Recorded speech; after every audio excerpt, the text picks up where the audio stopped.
एउटाले अलिकति खोल्ने, अर्कोले अलिकति खोल्ने, खुल्दै खुल्दै गएपछि ह्वाङ्गै खुल्यो। अहिले 2 अध्यक्षको सही नभइकन सर्कुलर नहुने भएको छ। निर्णय त सर्कुलरमा त जानु पर्यो नि। केही बिन्दास हुनुभयो, सङ्ख्यात्मक रूपमा बिन्दास हुनेको सङ्ख्या धेरै भयो। जति छिटो सकिन्छ महाधिवेशनमा जाउँ। महाधिवेशनमा चाँडोभन्दा चाँडो जाउँ। तपाईँले कोरोनाको बेला कसरी महाधिवेशन हुन्छ? महाधिवेशन हुन्छ। कोरोनाको बेलामा विवाह हुन्छ कि हुँदैन? व्यक्ति केही झुन्झान्ड चाहिँ निक्लिन सक्छ। चित्त बुझेन भने। अनि नेकपा एमाले भन्ने पनि निर्वाचन आयोगमा उहाँ दर्ताको लागि त निवेदन दर्ता भइसक्यो। जल्दा बल्दाहरू उहिलेका एकदम जाजल्ले मानहरू अहिले कहाँ पुगेका छन्? लुकाएर गर्नुभयो नि। लुकाएर गर्दाखेरि वैधानिकता प्राप्त गरेन नि त्यसले। म त बर्खास्तीमा परेको नि, हटाइएको मन्त्री। सरकारमा परिवर्तनको आवश्यकता छ, व्यक्तिमा पनि परिवर्तनको आवश्यकता छ।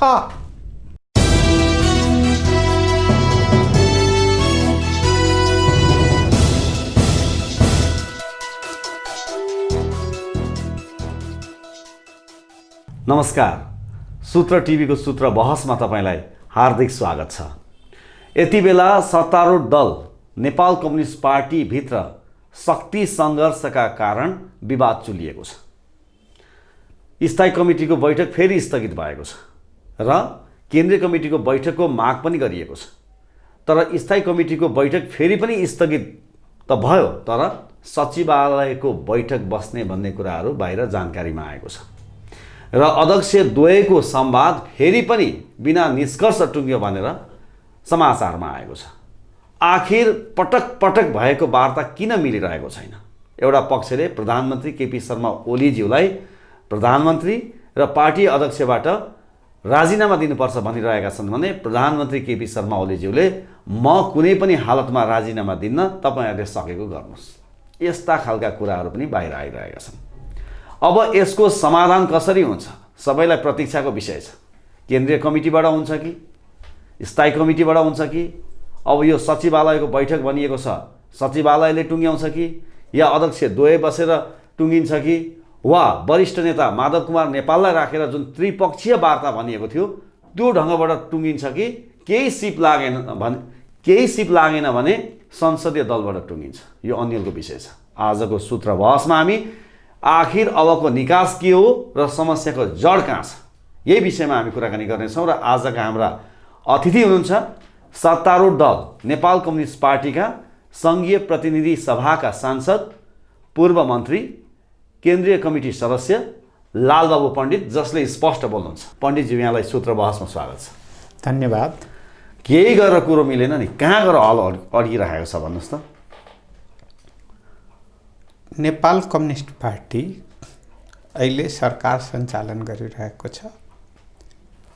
2 ठुला पार्टीहरू एक भएका छन् र एक हुँदा खेरीको जुन उत्साह थियो, सरकार बन्दाखेरिको जुन उत्साह थियो, अहिलेको छलफलले अलिअलि निराशा थपेको छ। कुरै मिलेन क्या? पटक पटक वार्ता भयो, कुरै मिलेन। आशंकाहरू जन्माएका छन्।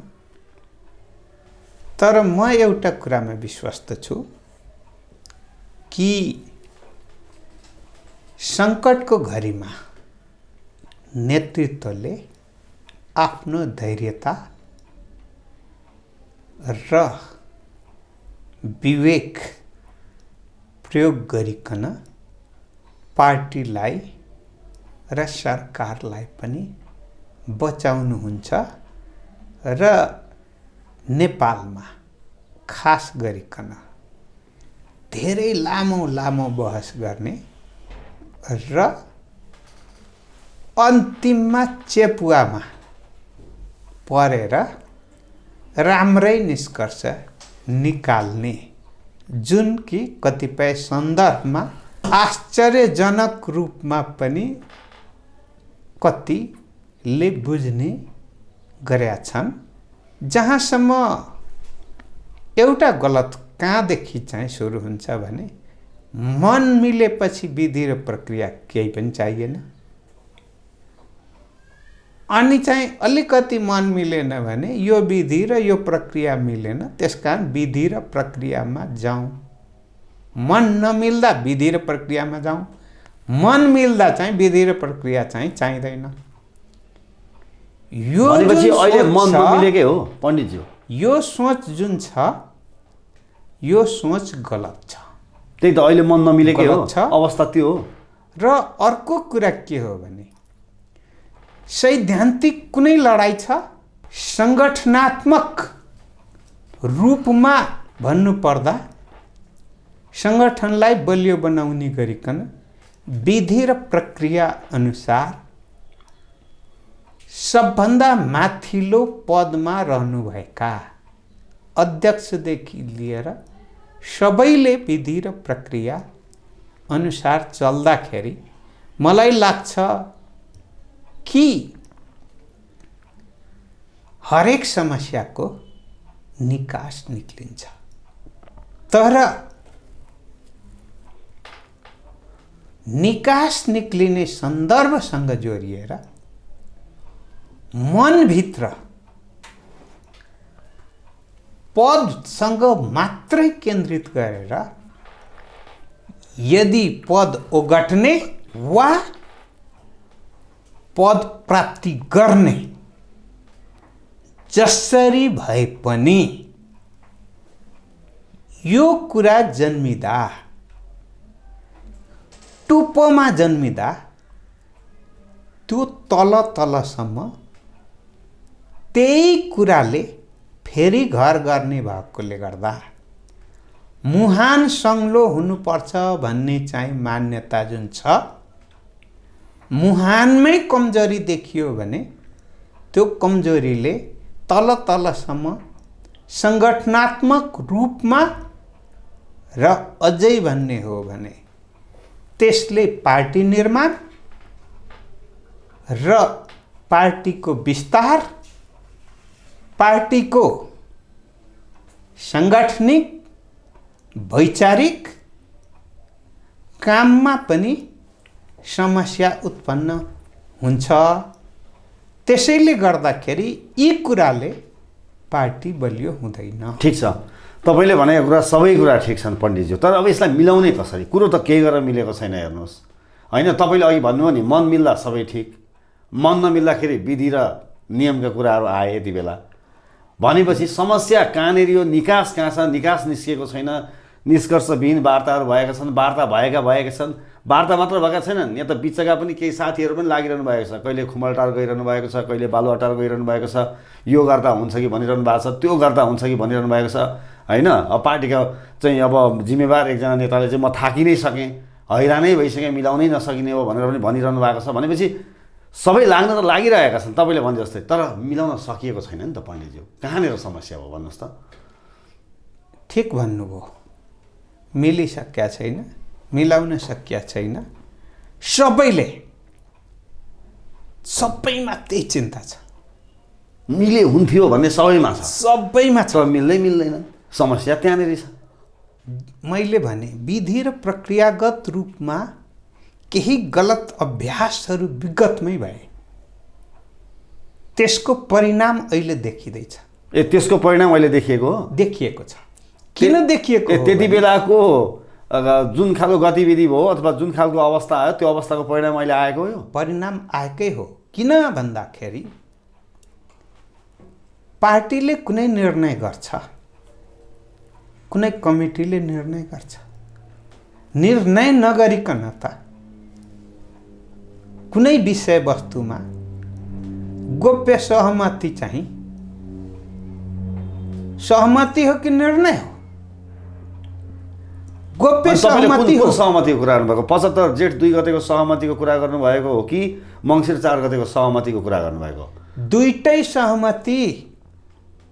दुईटै सहमति विधि र प्रक्रियागत रूपमा ठिक थिएन। त्यो दुईटै सहमति ठिक थिएन। दुईटा अध्यक्ष द्वयको बिचमा भएको त्यो सहमति ठिक थिएन। किन ठिक थिएन भन्ने हो भने अध्यक्ष द्वयले त दुई अध्यक्षले विधि र प्रक्रिया सम्मत गरेर सहमति गर्नु भएन। दुई अध्यक्षको मनमिलान गर्नुभयो, आफूको बिचमा आफूको बिचमा मनमिलान गर्नुभयो। अहिले आफूको बिचमा मनमिलान भङ्ग भयो हो, त्यतिखेर हाम्रो सहमति भयो। त्यसपछि थाई कमिटीको बैठक बस्या छ, सचिवालयको त कति बस्यो, केन्द्रीय कमिटीको बैठक बस्या छ। हाम्रो दुई अध्यक्षको सहमतिलाई अनुमोदन गरिदिनुहोस् भनेर दुई अध्यक्षको सहमति चाहे सचिवालयमा अनुमोदनको निम्ति आयो कि चाहे थाई कमिटीमा अनुमोदनको निम्ति आयो कि चाहे केन्द्रीय कमिटीमा अनुमोदनको निम्ति आयो, त्यो त दुईटै लुकेर गरिएको हो। गुपचुपमा गरिएको सहमति हो, गुपचुपमा गरिएको हो। त्यो दुईटैको काम छैन। अलिअलि अप्ठ्यारो पर्दै गएपछि एउटाले अलिकति खोल्ने, अर्कोले अलिकति खोल्ने, खुल्दै गएपछि वाङ्गै खुल्यो। सबैले जानकारी भयो। अब त सबैलाई जानकारी भयो। त यो दुईटै गोप्य चाहिँ व्यक्तिले गर्नु हुन्छ कि गल्ती त्यहीँबाट सुरु भएछ। उसो भए गल्ती त्यहीँबाट सुरु भयो। मेरो बुझाइमा विधि र प्रक्रिया विपरीत जुन गोप्य सहमतिहरू कतिपय लिखित कतिपय अलिखित रूपमा जुन भयो, जड चाहिँ त्यहाँदेखि सुरु भयो। अत्य चाहिँ हुर्केर अलिअलि पात पलाएर सिङजुरो पलाएर यहाँसम्म आइपुग्यो। अब पण्डितज्यू, प्रधानमन्त्री केपी शर्मा ओलीज्यूको विकल्प छ कि छैन अहिलेको अवस्थामा? ट्याक्कै भन्नुहोस् है तपाईँले। अब मैले भन्दाखेरि, किनभने उहाँले स्पष्ट भन्नुभएको छ अहिलेको मुलुकमा अहिलेको अवस्थामा मेरो विकल्प छैन भन्नुभएको छ प्रधानमन्त्रीज्यूले। उहाँले भन्ने उहाँको ठाउँबाट जायज होला। नै, उहाँको ठाउँबाट होइन, मैले तपाईँको पोइन्ट अफ भ्यू सोधिरहेको छु मैले। र हट्नुपर्छ भन्ने चाहिँ नेताहरू जसले भन्नुभएको छ त्यो चाहिँ उहाँहरूको पोइन्ट अफ भ्यूले होला। त्यही त, प्रधानमन्त्री केपी ओलीको विकल्प छन् कि छैनन् अहिले पार्टीमा? अहिले औपचारिक रूपमा सरकारको समीक्षा गर्ने भनिएको छ। सरकारको समीक्षा गर्ने लगायतको एजेन्डा भएको छ। सरकारको समीक्षा त सुरु नै भएको छैन। सरकारको समीक्षा गर्ने भनेर कसले त्यो एजेन्डा उठाएको? त्यो एजेन्डा थाई कमिटीमा कसले उठाएको भन्दाखेरि एजेन्डा त सहमतिको साथ एजेन्डा बनेको हो नि। भनेपछि राजीनामाको विषयको कुरा होइन अहिले? राजीनामाको विषय बाहिरको कुरा हो। भित्रभित्र चाहिँ एजेन्डाको रूपमा भन्नुहुन्छ भने सरकारका काम कारबाहीका समीक्षा गर्ने हो। थाई कमिटीको भित्रको एजेन्डा यो हो। त्यो जुन 7वटा एजेन्डा छ त्यसभित्र यो एजेन्डा छ। त्यस कारणले एजेन्डामा प्रवेश गरिकन छलफल गरिकन अनि एजेन्डा वाइज रूपमा पार्टी निष्कर्षमा पुग्छ। उसो भए प्रधानमन्त्रीज्यूले त्यो छलफलमा फेस गर्न नचाहेको हो त? तपाईँलाई राम्रोसँग थाहा छ। स्थायी कमिटीको बैठकमा पहिलो दिन त उहाँ बस्नुभयो, केही स्पिच दिनुभयो उहाँहरूले, अध्यक्षद्वयले। त्यसपछि त उहाँको उपस्थिति देखिएन नि त प्रधानमन्त्रीज्यूको। तपाईँले आज जुन एजेन्डाको कुरा गर्दै हुन्छ सरकारको समीक्षा भनेर, समीक्षा गर्दाखेरि त त्यता प्रश्न र उत्तर त दोहोरो चल्न सक्छन्। भनेपछि प्रधानमन्त्रीज्यूले फेस गर्न नचाहेको हो? प्रधानमन्त्रीज्यूले कति बेला चाहिँ बैठकमा उपस्थित हुनुभयो, कति बेला उपस्थित हुनु भएन, शारीरिक स्थितिले गर्दा पनि होला। कसरी शारीरिक स्थिति? पण्डितज्यू, तपाईँलाई राम्रैसँग थाहा छ। एकातिर बैठकमा चाहिँ सहभागी नभएर उहाँ गएर बोल्नु भएको होइन, भारतले मलाई हटाउन लागिरहेको छ भनेर? त्यही दिन त्यो चाहिँ बोल्नु भएको हो। अनि उहाँको स्वास्थ्य स्थिति ठिक थिएन भने त एउटा बैठकमा चाहिँ उपस्थित हुन नसकेर भाषण गर्न सक्ने स्वास्थ्य स्थिति त हुँदैन। सुरुकै बैठकमा उपस्थित हुनु भएको छ। पहिलो दिनको बैठकमा। यो अहिले थाई कमिटीको बैठकको मात्रै कुरा होइन, केन्द्रीय कमिटीको बैठकमा पनि उहाँ चाहिँ आफ्नो कुरा राखेर पछि अरू बैठक चल्दै गरेको थियो र पछि समापनमा उहाँले चाहिँ आएर आफ्नो कुरा चाहिँ राख्नु भएको केन्द्रीय कमिटीको बैठकमा पनि हो।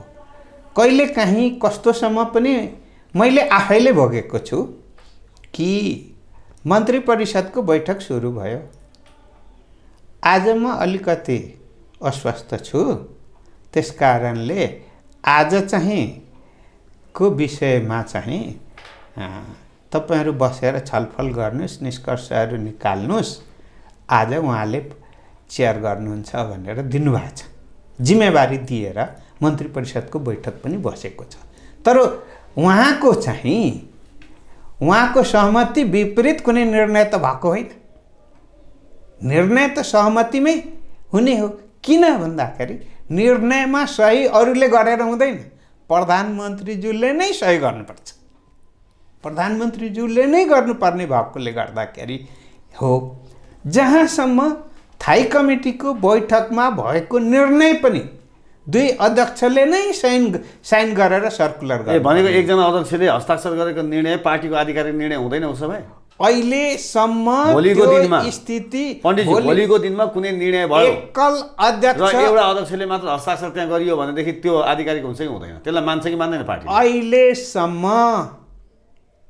पार्टीको जति पनि निर्णय भएको छ र त्यो निर्णयमै विगतमा लेखिएको छ, सर्कुलर 2 अध्यक्षको सही भएर जानेछ। भनेको एउटा अध्यक्षले मात्र हस्ताक्षर गर्यो भने हुँदैन? अहिलेसम्म भएको छैन। होइन, अबको त के छ तपाईँको विधानमा के छ? विधानमा 2 अध्यक्षतात्मक प्रणाली भएकोले गर्दा त्यसलाई 2 अध्यक्षको सही नै छ। अनिवार्य भनेको छ। अहिले 2 अध्यक्षको सही नभइकन सर्कुलर नहुने भएको छ। निर्णय त सर्कुलरमा त जानु पर्यो नि। भनेपछि 2 जना अध्यक्षको हस्ताक्षर अनिवार्य हो। अनिवार्य छ। अहिले विधि सम्बद्ध कुरा गर्दा, विधानको कुरा गर्दा, विधान सम्बद्ध कुरा गर्दा। अब रह्यो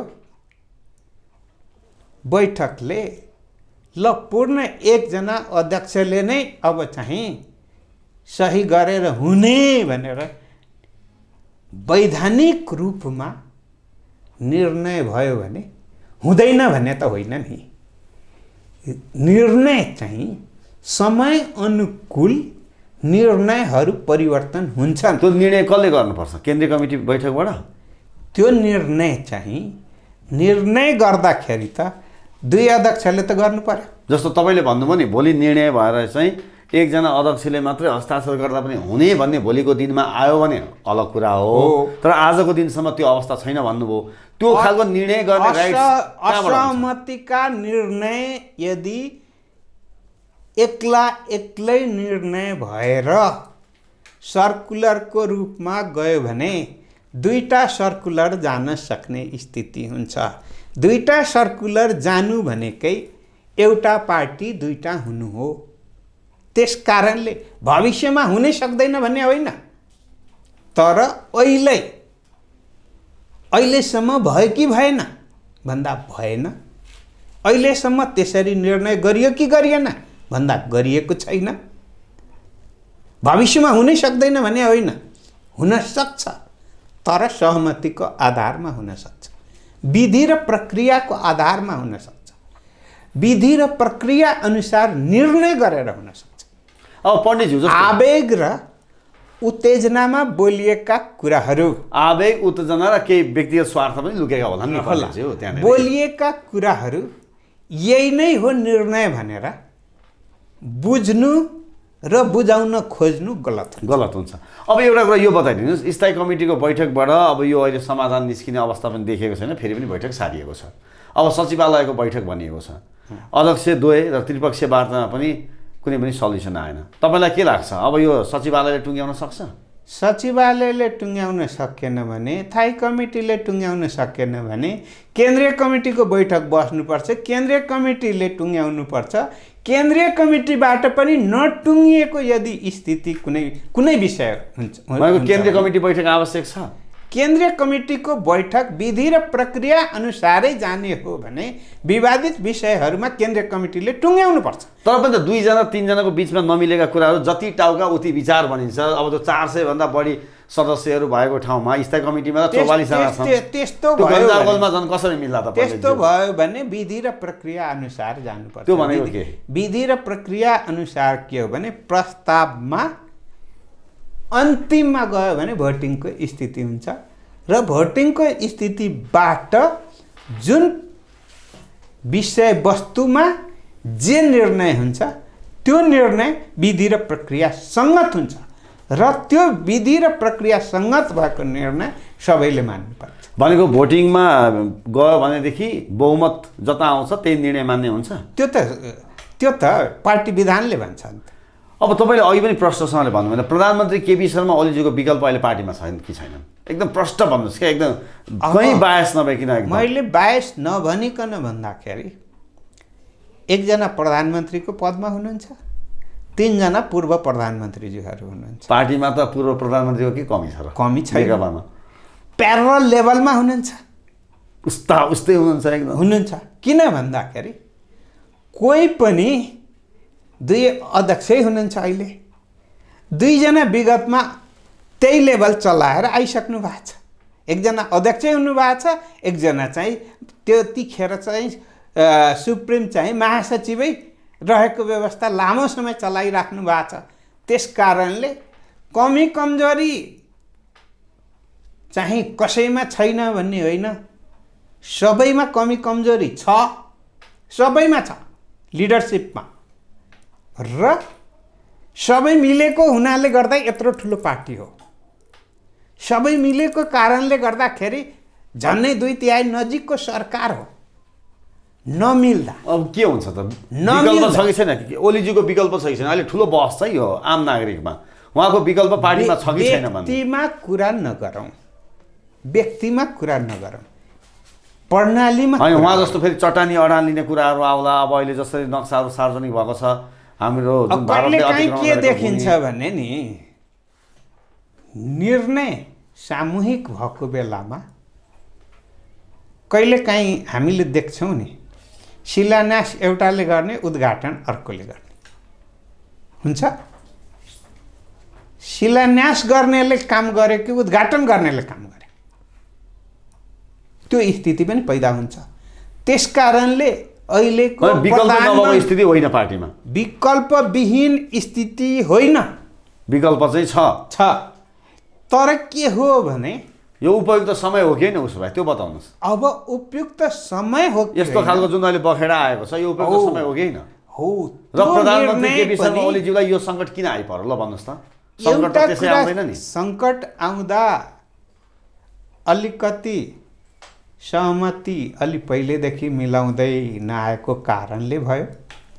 अलिकति उहाँको व्यक्तिगत जुन एउटा सोच अथवा काम गर्ने शैली छ त्यसैले यत्रो समस्याले आएको। अलिकति शैलीगत कुरा पनि हो, अलिकति व्यक्ति केन्द्रित चाहिँ अडानहरू पनि छन्। त्यसले तपाईँ पनि आफै एउटा उदाहरण हुनुहुन्छ नि। तपाईँ जतिको व्यक्तिलाई मन्त्रीको जिम्मेवारीबाट पदमुक्त गरेपछि आज के प्रगति भयो त भनेर दिने ठाउँ छ त उहाँसँग? मैले त त्यतिखेरै भनेको थिएँ, मलाई कुनै दुःख लागेको थिएन मलाई मन्त्रीबाट हटाएको, मलाई रोइ बिलाइ गर्नुपर्ने कुनै स्थिति कहिले पनि भनिनँ। तपाईँले राख्नुहोस् भनेर भन्न पनि जानु भएन होइन? म कहिल्यै भन्न गइनँ, सुरुमा पनि म भन्न गइनँ, पछि पनि म भन्न गइनँ। किन भन्दाखेरि विश्वास गरेरै चाहिँ राख्नु, सल्लाह गरेरै राख्नुभयो होला भन्ने मेरो बुझाइ हो। अब निकाल्ने बेलामा सल्लाह गर्नुभयो कि गर्नु भएन, ठिक निर्णय भयो कि भएन भन्ने हो भने मैले के भने थिएँ? उहाँको एकलवादी सोचले हिँड्ने त्यो शैली चाहिँ हो। मैले त्यतिखेरै के भनेको थिएँ भने हामी त ल गाडीको स्पिडमा गरेर काम गऱ्यौँ, अब रकेटको स्पिडमा गएर परिवर्तन पश्चात चाहिँ गर्ने गरिकन परिवर्तन गर्नुभएको छ, आशा गरौँ भनेको थिएँ। फागुनपछि यदि केरलले रकेटको गतिमा काम गरेन भने महारकेटको खोजी हुन्छ र त्यसपछि महासङ्कट पनि आउँछ। अहिले आइरहेको छ त। मैले भनेको थिएँ म 100 दिनसम्म मन्त्रीमण्डलमा नयाँ सदस्यको बारेमा मैले कुनै टिप्पणी गर्दिनँ भने 100 दिनपछि इन्टरभ्यूहरूमा मैले के भने केही मन्त्रीले राम्रो काम गर्नुभयो, केही बिन्दास हुनुभयो, सङ्ख्यात्मक रूपमा बिन्दास हुनेको सङ्ख्या धेरै भयो। त्यसले गर्दाखेरि के हो भने सरकारले लिने गति लिन सकेन, त्यसको प्रभाव पार्टीभित्र पनि पर्यो, नेताहरू बिचमा पनि परेको छ। तर हाम्रो नेपालको प्रणाली के हो? संसदीय प्रणाली हो। संसदीय प्रणाली भनेको प्रधानमन्त्रीय प्रणाली हो। प्रधानमन्त्रीलाई चाह्यो, प्रधानमन्त्रीजीलाई लाग्यो कसैलाई म आजै मन्त्री बनाउँछु भन्ने हो भने बनाउन सक्नुहुन्छ, आजै हटाउँछु भन्ने हो भने सक्नुहुन्छ। कसको कुन लोकप्रियता जनतामा के कसो छ भने त्यो देखिराख्नु पर्ने होइन। वान म्यान, एकजनालाई लाग्यो कानुनी संवैधानिक रूपमा त्यो सम्भव छ। तर त्यसको रिजल्टबाट जुन परिणाम आउँछ त्यसको मार पनि आफैले खेप्नुपर्ने हुन्छ। त्यसैले गर्दाखेरि परिवर्तन पश्चात जुन गति हुन सकेन र उहाँ सन्तुष्ट हुने स्थिति पनि नरहेको, सरकारले गति नलिरहेको तर सरकार रहेको स्थितिको प्रतिबिम्ब पार्टीको नेताहरूमा पनि पर्यो, जनतामा पनि परेको छ। त्यस कारणले गर्दा एकातिर चाहिँ विश्व महामारी कोरोनाको सङ्कट छ, यतातिर एउटा सङ्कटसँग जुझिरहेको प्राकृतिक विपत्तिसँग जनधनको क्षति भइरहेको छ, क्षतिसँग जुझ्नु परिरहेको छ भने अर्कोतिर यता ध्यान केन्द्रित हुनुपर्ने एउटा स्थिति हो। जनताले चाहेको त यता हो, अर्कोतिर पार्टीभित्र चाहिँ ले यो छलफल निर्णय त्यतातिर अल्झिनु परेको एउटा स्थिति हो भने अहिले प्रधानमन्त्रीज्यूलाई चाहेर पनि नचाहेर पनि दुईतर्फबाटै उहाँले विगतमा चाहिँ जुन निर्णयहरू भए त्यो निर्णयको कारणले अहिले चाहिँ समस्या चाहिँ खेप्नु परिरहेको आजको स्थिति यो हो। अब यो बताइदिनुहोस् पण्डितज्यू, यदि कुरा मिलेन भने पार्टी फुट्छ कि फुट्दैन? पार्टी चाहिँ फुट्छ भने मलाई 1% पनि भरोसा छैन। तर कुरै मिलेन भने? अब मिल्दै एकातिर बाख्रा एकातिर हुँदैन कुरा मिलेन। त्यस्तो हुँदा मैले चाहिँ नेता कमरेडहरूलाई बताएको छु, जति छिटो सकिन्छ महाधिवेशनमा जाउँ। ए महाधिवेशनमा चाँडोभन्दा चाँडो जाउँ। तर अहिले कोरोनाको बेला कसरी महाधिवेशन हुन्छ? महाधिवेशन हुन्छ। कोरोनाको बेलामा विवाह हुन्छ कि हुँदैन? सद्गत हुन्छ कि हुँदैन? ठिक छ, कोरोना नभएको जस्तो तामधामको स्थितिमा जसरी भएको थियो त्यसलाई घटाएर त हुन्छ, तर छिटो गरौँ। भनेपछि महाधिवेशन छिटो गर्नु पर्यो। छिटो गरौँ र बहुनेतृत्व प्रणालीमा मुलुक नजाउँ, पार्टी नजाउँ। हामीले देखेका छौँ, नेपालमै पनि देखेका छौँ कि हाम्रो कल्चरले कहिलेकाहीँ देख्छौँ नि 6-6जना 7-7जना अध्यक्षहरू भएको पार्टी पनि देखेका छौँ। त्यो संस्कार त्यो प्रचलन पनि भइसक्यो यहाँ छ हाम्रो मुलुकमा। त्यसले अगाडि बढायो कि पछाडि ढकेल्यो? रिजल्ट ओरिएन्टेड हुँदैन। मन चाहिँ एकछिनको लागि थपना एउटा बाध्यकारी अवस्था जस्तो पनि भयो होइन? अब यो बताइदिनुहोस् न त, कुरा मिल्दै मिलेन भने पार्टी फुट्दैन उसो भए? पार्टी फुट्दैन, फुट्नु हुँदैन। त्यसको लागि तपाईहरु खबरदारी गर्नुहुन्छ तपाईहरुले? व्यक्ति केही झुन्झान्ड चाहिँ निक्लिन सक्छ, चित्त बुझेन भने। अनि नेकपा एमाले भन्ने पनि निर्वाचन आयोगमा उहाँ दर्ताको लागि त निवेदन दर्ता भइसक्यो त। अनि तपाईलाई जानकारी छ कि छैन यसको बारेमा? नेपालको इतिहासमा एउटा कुरा अर्को पनि बुझिराख्नु पर्यो। नेपालमा पहिलो दर्ता भएको पार्टी अहिले छैन। ए दर्ता हुँदैमा के हुँदैन? दर्ता हुँदैमा हुँदैन। तर दर्ताको लागि त निवेदन गइसक्यो नि त। नेपालमा चुनावमा पहिलोचोटि 48 को चुनावमा के भएको थियो भन्दा झनै 136 जति होला जस्तो लाग्छ मलाई पार्टी दर्ता भयो। चुनावमा 20-22 वटा पार्टी चाहिँ सहभागी भए र अन्तिम सानोतिनो गर्दाखेरि 8 वटामा मात्रै आए। अब त्यो सोच त्यतिखेरको सोच पनि छैन। अहिले त पार्टीहरू तपाईँ हेर्नुहोस् घट्दै गइरहेको छ। तर कतिपयले भनेका छन् नि त, यदि नेकपा एमाले यदि पुनर्जीवित गरेर कसैले नेतृत्व लिने हो भने अहिले नेकपा भित्र भएका जो जिम्मेवार नेताहरू हुनुहुन्छ एमालेको सेन्टिमेन्ट त सर्लकै जान्छ अरे। एउटा कुरा म अहिले पनि के भन्छु भने सेन्टिमेन्ट एउटा कुरा हो, नेतृत्व अलग कुरा हो। अहिलेको कुनै पनि नेताहरूले त्यहाँ गएर नेतृत्व गर्नुहुन्छ भन्ने मलाई लाग्दैन। किन लाग्दैन भन्दाखेरि उहाँहरूले नै फुटेर होइन जुटेर एक बनाऊ, अब कम्युनिस्ट पार्टी नेपालमा एउटा मात्रै हुन्छ भनेर लाग्नु भयो। अब आएर कुरो मिलेन नि त। नेपालको इतिहासमा राष्ट्रिय राजनीतिमा फुट्ने जुट्ने क्रम त धेरै भएको छ नि पण्डितजी। भएको छ, तपाईँलाई राम्रैसँग थाहा छ। भएको छ, तर नेता समाप्त भएका पनि छन् त। कति नेता समाप्त भए? जल्दा बल्दाहरू उहिलेका एकदम जाजल्ले मानहरू अहिले कहाँ पुगेका छन्? एक समय सुन्नुभएको थियो नि नानीमैया दालको चुनाव, एकदम हल्ला खल्ला व्यापक थियो नि नानीमैया दाल। बीबीसी टेलिभिजनले नानीमैयाको देखाएको छ। अनि अहिले नानीमैया कहाँ छन्? त्यस कारणले गर्दाखेरि अहिले जल्दा बल्दा नेतृत्व रहेकाहरू भोलि जल्दा बल्दै नेतृत्वमा रहन्छन् भन्ने मलाई लाग्दैन। भनेपछि जो गए पनि जसले दर्ता गर्न निर्वाचन आयोगमा निवेदन दर्ता दिए पनि नेकपा एमाले भन्दैमा त्यो सेन्टिमेन्ट एमालेको आउँदैन। केही असर पर्ला तर अहिलेका नेताहरू त्यहाँ जान्छन् र अहिले रहेको प्रतिष्ठा कायम राख्छन् भन्ने मलाई लाग्दैन। अब पण्डितजी एउटा प्रसङ्ग जोड्ने जस्तो कहिलेकाहीँ के हुन्छ भने दुई पक्षको बिचमा कुरै मिलेन भने कहिलेकाहीँ सहमतिको लागि अर्को पक्षलाई पनि बोलाइन्छ क्या कहिलेकाहीँ। अब अहिले अध्यक्ष द्वयको बिचमा केही गरेर कुरो मिलेको छैन। हेर्नुहोस्, दुईजना बस्दा पनि कुरो मिलेको छैन, त्रिपक्षीय वार्तामा पनि कुरो मिलेको छैन, सचिवालयमा पनि मिल्दैन, स्थायी कमिटीमा मिल्दैन।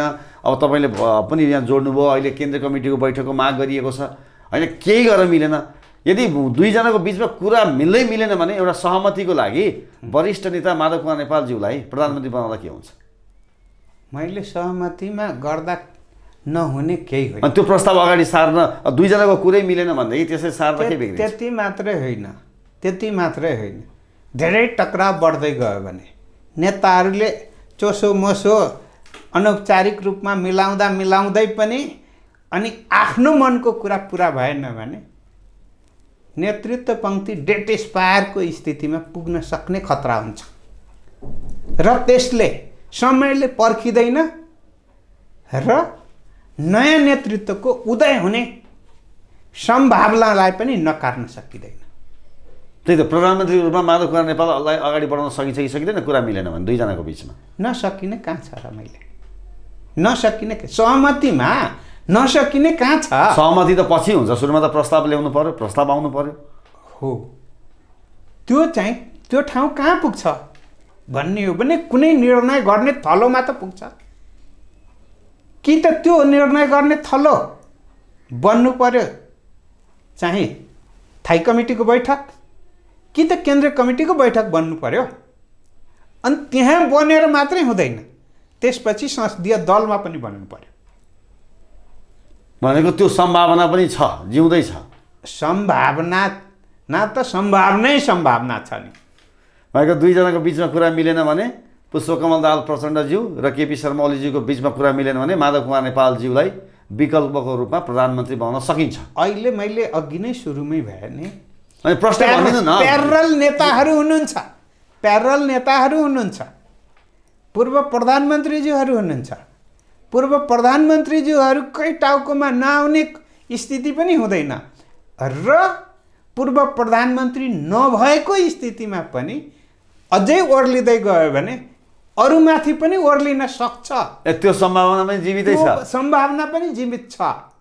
त्यस कारणले पूर्व प्रधानमन्त्रीहरू जो 4 जना हुनुहुन्छ त्यहाँदेखि 5औं या 6औँमा पनि जान सक्छ। किन भन्दाखेरि हामी कहिलेकाहीँ देख्छौँ नि, झगडा भयो भने छिटो मिल्छ, रगडा भयो भने मिल्दैन। यो झगडा कि रगडा? अब झगडा भन्दा रगडा बढी हुँदै थालेको छ। अहिलेको परिस्थिति त्यो हो, झगडा भन्दा रगडा बढी हुन थालेको छ। त्यसैले गर्दा मैले सुरुकै किन कोट्याएँ भन्दाखेरि मन मिल्दाखेरि गोप्य रूपमा हस्ताक्षर हुने, सम्झौता हुने, सबै हुने। अनि त्यही अहिले त दुवैजना पस्ताउनु भएको छ अरे, दुवैले भन्दै हुन्छ अरे। एकजनाले यो मङ्सिर 4 गतेको सम्झौता बेकार गरिएछ भनिरहनु भएको छ अरे, अर्को एकजनाले चाहिँ यो जेठ 2 गतेको सम्झौतै गर्नु नहुने रहेछ, किन गरिएछ भन्दै हुन्छ अरे। दुवैजनालाई पश्चाताप छ अरे। गर्ने गलत तरिकाले गर्नुभयो नि त, देखाएर होइन लुकाएर गर्नुभयो, नि। लुकाएर गर्दाखेरि वैधानिकता प्राप्त गरेन नि, त्यसले गरेन नि। अब पण्डितजी, अब सहमति हुने सम्भावना कति देख्नु भएको छ? म त सहमति, किनकि कहीँ कुरा मिलिरहेको छैन, सहमतिको सम्भावना कति देख्नु भएको छ? सहमति कहाँबाट आउँछ? अब अहिले मैले सुन्दैछु कि केन्द्रीय कमिटीको बैठक चाहिँ छिट्टै बोलाएर त्यहाँबाट पनि निकास ठिक छ। भनेको प्रधानमन्त्री केपी शर्मा ओलीज्यूले अहिले कन्टिन्युटी दिने विषयमै सहमति टुङ्गिन्छ अथवा उहाँले राजीनामा गर्नुहुन्छ? सहमति कहाँबाट आउँछ? सहमति भनेको के हो? त्यो त केमा सहमति होला त? यहाँ त विषय त राजीनामाको कुरा आयो नि त। साथीहरूले मागेको त राजीनामा हो। अर्को साथीहरूले पाउनको लागि माग्नु भएको र अर्को दिनको लागि, पाउने र दिने दुइटै तयार नभइकन त हुँदैन। ठाउँ खाली नभइकन एउटा पोइन्टमा त पुग्छ नि त।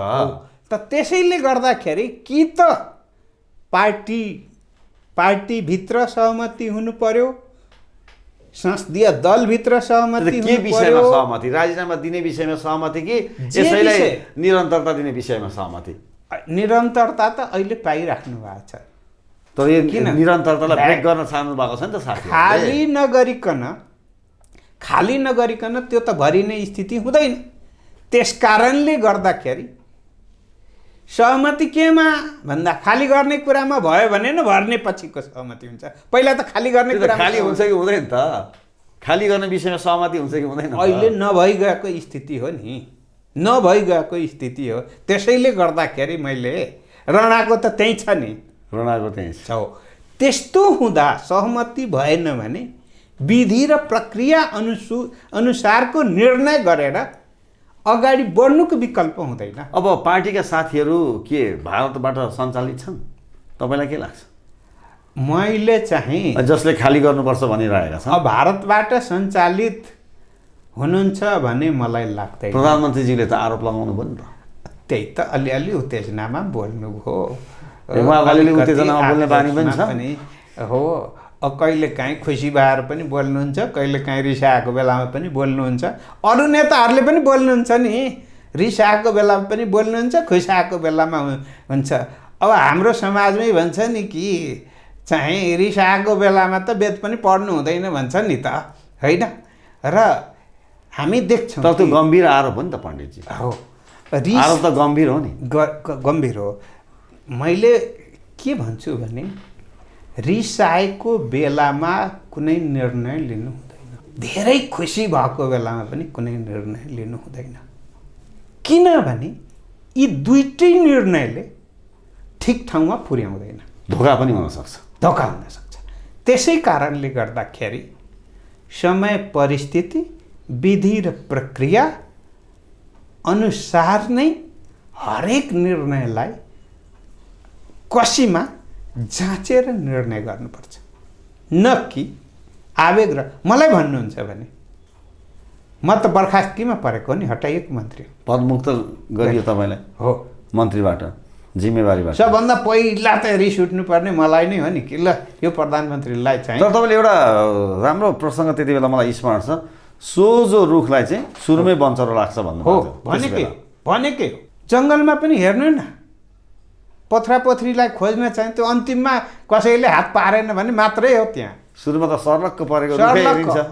अझै हो भने 70 सालकै भेटियो भने त सुरुमा त्यही पर्छ।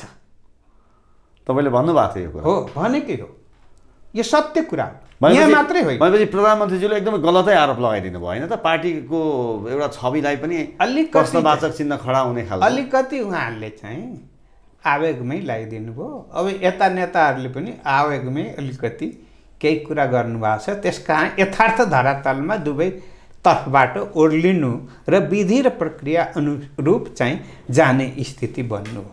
त्यसको अपेक्षामा तपाईँ हुनुहुन्छ? म त त्यो नभइकन पार्टी चाहिँ अगाडि बढ्नै सक्दैन। होइन, यो अचम्म फेरि के छ भने नि, पूर्व प्रधानमन्त्री तपाईँहरूकै पार्टीका वरिष्ठ नेता झलनाथ खनालज्यूले केही दिन अघि के भन्नुभयो भने प्रधानमन्त्री केपी शर्मा ओलीले 5 वर्ष कार्यकाल पूर्ण रूपमा चाहिँ नि सरकारको नेतृत्व गर्ने हो भने अबको आउँदो कमिङ इलेक्सनमा चाहिँ पार्टीको नेकपाको अस्तित्व समाप्त हुन्छ, मतै आउँदैन भनिदिनु भयो। प्रधानमन्त्री केपी शर्मा ओलीज्यू भन्नुहुन्छ मेरो विकल्पै छैन, यदि मेरो विकल्प खोज्न प्रयास गरियो भने सबै चिज समाप्त भएर जान्छ भनेर प्रधानमन्त्रीज्यू भन्नुहुन्छ। अब हामी हेर्ने र सुन्ने मान्छे त कन्फ्युजनमा हुन्छौँ नि त। त्यसैले गर्दा हरेक व्यक्तिको आफ्नो आफ्नो दिमाग हुन्छ नि त, कन्फ्युजनमा नपर्नेको पनि दिमाग हुन्छ। अब उहाँको दुईटै बोल्ने, म दुईटैको कुरालाई नलिकन आफ्नो कुरा चाहिँ राख्नु, जसरी मलाई आफ्नो कुरा राख्नुहोस् भन्नुभयो मैले आफ्नो कुरा राखेको हुँ। मैले कसैको पक्ष लिएर भनिनँ, पक्ष लिएर भन्नुभएको जिम्मेवार नेताहरूले त बोलेपछि त मान्छेमा अलिकति त्यसको प्रभाव त जान्छ नि त, पर्छ त। घाटा पनि कसलाई हुन्छ भने पहिलो घाटा त त्यही हुन्छ नि, पहिलो घाटा त त्यही हुनुहुन्छ। हो, म अहिले नै भन्न चाहन्छु, कम्युनिस्ट पार्टी रहिराख्यो र 5 वर्षपछि अब आउने चुनावमा झलनाथ कमरेड उम्मेदवार बन्नुहुन्छ कि बन्नुहुन्न, भोट माग्न हिँड्नुहुन्छ कि हिँड्नुहुन्न, पार्टीको घोषणापत्र बनाउन तयार रहनुहुन्छ कि रहनुहुन्न, फेरि सरकार बनाउनु पर्छ, कम्युनिस्ट पार्टीलाई जिताउनु पर्छ भनेर लाग्नुहुन्छ कि लाग्नुहुन्न, यो प्रश्न गर्नुभयो भने मैले धेरै पो बोलिगएको छु भनेर चाहिँ त्यतिखेर उहाँहरूले आफैले पनि आफ्नो कुरा रियलाइज गर्नुहुन्छ। परिणाम त परिस्थिति, विषयवस्तु र जनतामा त्यसको प्रभावको आधारमा हुने हो। ओली नेतृत्वको सरकार यही रवैयामा अगाडि बढिरह्यो भने 5 वर्षसम्म मत घट्दैन? तपाईँलाई के लाग्छ, केही परिवर्तन गर्नु पर्दैन? सरकारमा परिवर्तनको आवश्यकता छ, नीतिगत रूपमा नै कतिपय परिवर्तनको आवश्यकता छ, व्यक्तिमा पनि परिवर्तनको आवश्यकता छ, तर ती सबै काम विधि प्रक्रिया, संविधान सम्मत, कानुन सम्मत, समय अनुसार गरेर जानुपर्छ। यसको विकल्प छैन। हस् त पण्डितज्यू, सूत्र बहसमा हामीलाई समय दिनुभयो, हामीसँग कुराकानी गरिदिनु भयो, आफ्ना विचारहरू हाम्रा दर्शकको माझमा राखिदिनु भयो, यहाँलाई धेरै धेरै धन्यवाद छ। मलाई पनि केही कुरा राख्ने अवसर दिनुभएकोमा सूत्र बहसलाई म हार्दिक धन्यवाद दिन चाहन्छु। धन्यवाद, नमस्कार।